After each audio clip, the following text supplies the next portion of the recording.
Cool, you got the YouTube notice. That's great. Again, you know, I had some issues with my daughter this morning. Totally forgot about the show today. I didn't forget about it. It's just things happened and I just couldn't, you know, it was a little tough this morning. So hopefully you guys understand. Joe, first time catching you live, Tony. Awesome, Joe. So Eric, you can also mix pearls in your clear coat. And that's what I like to do. You can use an inner coat, which is like a clear base coat. Okay? So you spray, let's say you're doing white base coat, laid it on, you're ready. You can actually mix a intercoat, which is a clear base coat where you put your pearls in. You spray that over, so if you don't run it as much, right? You don't run it if you're doing base coat. Base coat's hard to run unless you're really soaking it on. What's up, Alan from Brazil? And then you would put your clear coat on top of that, plain clear. But you could also mix your pearls right into your clear coat and spray it. The only thing is you got to be careful to not to run, because if you run pearl in clear coat or flake in clear coat, you're gonna get that drippy pearl, and then if you try to color sand and buff that, you might have that drip of pearl. But I usually like to just mix it in my clear coat because it's easy. You get it in, you're done, and the pearls are so fine that you don't have to actually lay a solid clear on top of it. You could just finish off with 2 coats of clear with pearl in it, and then you're done. But if you want to, you could spray a clear coat, just clear on top of your pearl with clear. So you could do 2 coats of pearl with clear and then another coat of just clear coat on top of that. That's all fine. What's up, Hank? How you doing, buddy? Eric, I want to go over a tan, but I want to do blue, red, and green. That's going to be a crazy color. I wouldn't go so much different colors like that because it's going to turn out looking kind of funky looking. I would pick, you know, maybe 2 pearls, but if you start mixing like that, you're gonna get a color change for sure. What you think about this spray-on chrome? I think spray-on chrome is cool. There's a bunch of different kits out there, and usually you're gonna be spraying that chrome over a black base coat, because the black is the foundation to spray chrome over. Ricardo says, I did the quarter panel of my Yukon about a month ago, and the clear coat is kind of flaking. What is the hell? What the hell did I do wrong? Ricardo, I don't know. I don't know what you did. You know, it could be bad clear. It could be improper sanding. You know, it's kind of odd to have it flake like that. So basically, you got to do the job over. You got to sand it all off, sand it smooth, put a fresh coat of base on it, and some new clear. Make sure you're using a good clear coat. I don't know what you did. Ricardo, if you want to explain to me the steps that you did, maybe I can help you, diagnose what the issue is. But just from you telling me that, it's hard for me to tell you what you kind of did wrong. Yeah, you could spray chrome candy. You get the chrome on it, and then you spray your candy color on top of that, which gives you your chrome candy. Can most 2 primers be base coated and cleared? Yes. You mean most 2K primers. You're asking, Joe Green is asking, Mean Joe Green is asking, can you base coat and clear over 2K primer? I think that's what you're saying. Yeah, absolutely. Raul, yellow spots on final paint. The color is white parts where I put Bondo. Why? Okay, so probably because you didn't seal it. Your Bondo is bleeding through. Maybe you didn't put enough primer on your Bondo, right? You didn't get it fully sealed with a good 2K primer and then sanded properly. That's what I would think. That's why it's bleeding through.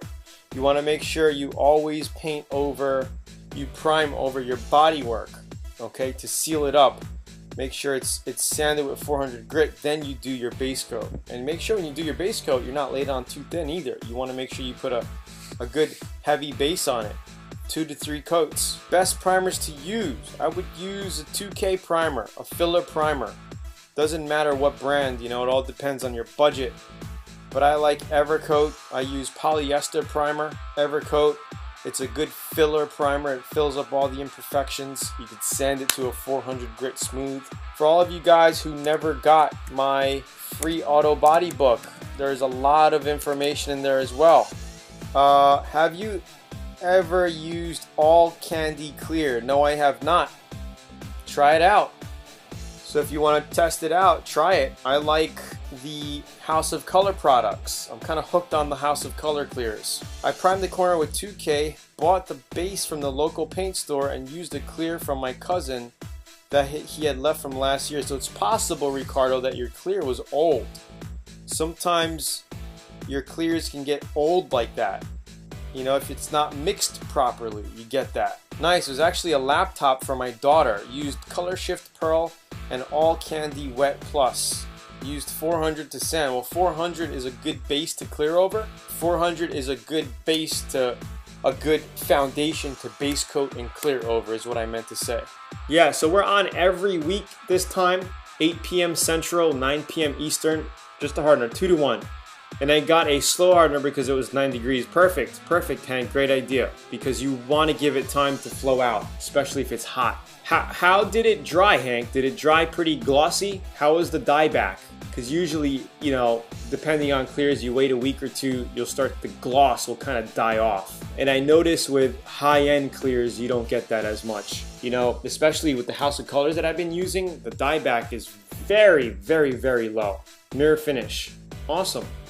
With the House of Color clears, very low dieback, which is nice. But the thing is, guys, is if you're using a cheaper clear coat and you do get dieback, and again, dieback is after you spray your clear coat, you're gonna be like, wow, it looks amazing, you know? The day after, it looks amazing, but 2-3 weeks later, it's like, why is my clear kind of dull looking? You know, it's not like dull, but the shine, it kind of lost its shine. That's called dieback. That happens when your clear coat starts to cure, when your paint cures and the solvents start evaporating from your clear and it's hardening up. It starts to lose its gloss. But the way to fix that, and it could be 100% fixed, is to basically color sand and buff it. And you know, we show you exactly step by step how to color sand and buff it to a pro gloss. And when you do that, you won't be able to tell if you used a high-end clear or a low-end clear. You know, color sanding and buffing will fix that because you can get that mirror finish from that job. And you know, the same thing goes with using a high-end clear coat. If you're using a high-end clear coat, you're still you could have a high gloss, but you can still have a textured high gloss where it looks like a little bit of orange peeling, right? A little bit, which is normal.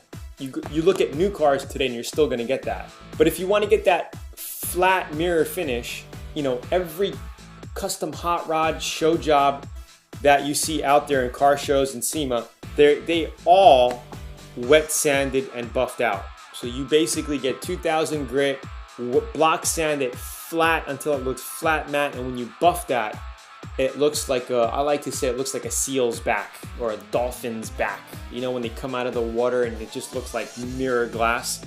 That's what it looks like. And when you're color sanding, that's what you want it to look like when you're sanding it, because you're going to be using water, you're water sanding, and it's going to look so glossy and clear, right? But when you dry it, it's flat matte. But you know, when you buff it, after you do your compound and your glaze, it's going to look amazing. Mean Joe Green. I right now we use the Warwicks, so you can check out our shop. Good spray guns for fraction of the cost. The 904 HE and the 980 HE are amazing guns.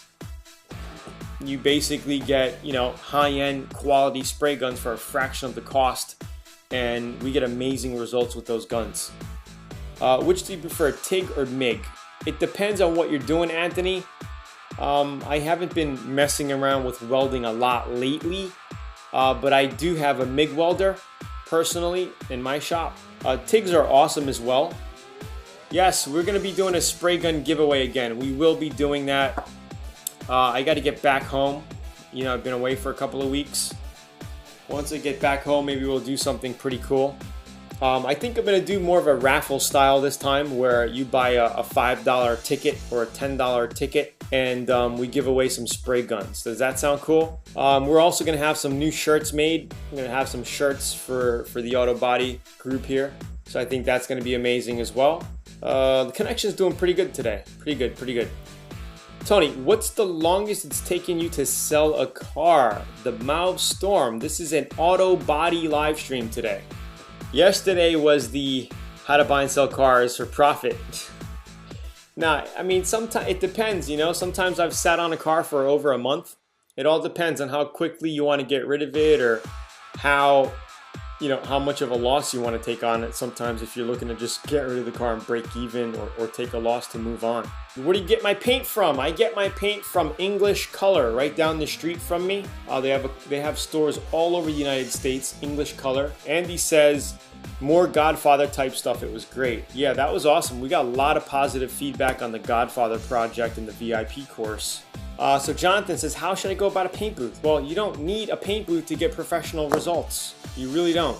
You get it done in your garage. We show you all kinds of ways in VIP. If you're interested, check out VIP. So I'm thinking you're asking what tools are you looking to get for auto body and paint, right? So it's nice to have an orbital sander, a DA, right, to cut some time. It's nice to have a spray gun. It's nice to have a buffer, some hammers and dolly, you know, some body tools, so you can do some basic body work. Maybe a stud gun if you get the extra money, 150 bucks for a stud gun. Air compressor, you're gonna need a little small air compressor, right, to power your tools. That's pretty much it. And then you need some material, some sandpapers, some masking tape, paper, paint, stuff like that. All right, that's the basics, and I give you a lot of the basics here. I mean, check out the blog as well. So right here,